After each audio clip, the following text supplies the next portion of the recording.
This is the optimization test review portion of Chapter 3, morning review here. Number 10, a farmer wishes to erect a fence enclosing a rectangular area adjacent to the barn, which is 20 feet long. So we only care about this portion of the fence. We're trying to figure out, find the largest area that can be enclosed if 96 feet of fencing material is available.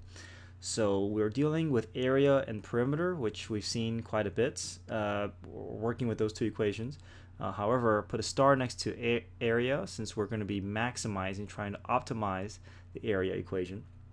All right, let's see if we can use x and y's to represent the lengths of for the dimensions of the fenced area. So for the vertical portion, I'll call these y's.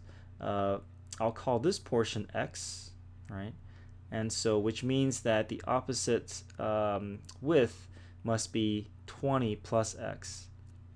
All right, but we're not going to include this portion since there is no fence needed for this length. So the area is simply just going to be the area is length times width, so 20 plus x times y. So that's my area. We're not ready yet to find the derivative because we have too many variables on the right side, so we want to try and eliminate the y value in terms of x.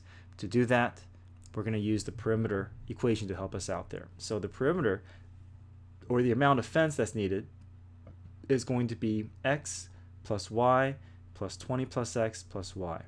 So x plus, and then 2y's becomes 2, y plus y becomes 2y plus 20 plus x.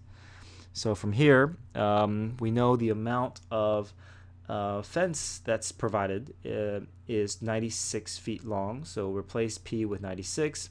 Now if we can solve for y, then we can substitute our area equation down to one variable. So 2x plus 2y equals 20, plus 20 is equal to 96. Combine like terms, solve for y, divide, subtract the 2x over, divide everything by 2. I get 38 minus x. That's my y value. So replace y with 38 minus x. Now I have an area equation that's purely in terms of x. I can distribute, combine, distribute and combine like terms.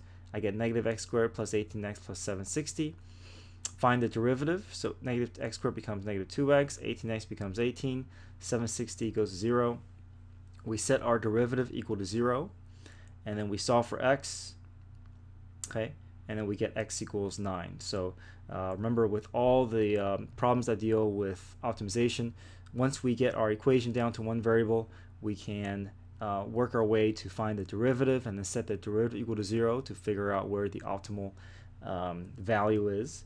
In this case, the optimal value that will create the largest amount of area, provided our limitation of our restriction with the amount of fence that we have, will be 9 feet. So x equals 9. So if x equals 9, we can plug in and solve for y. So 38 minus 9 is going to be 29.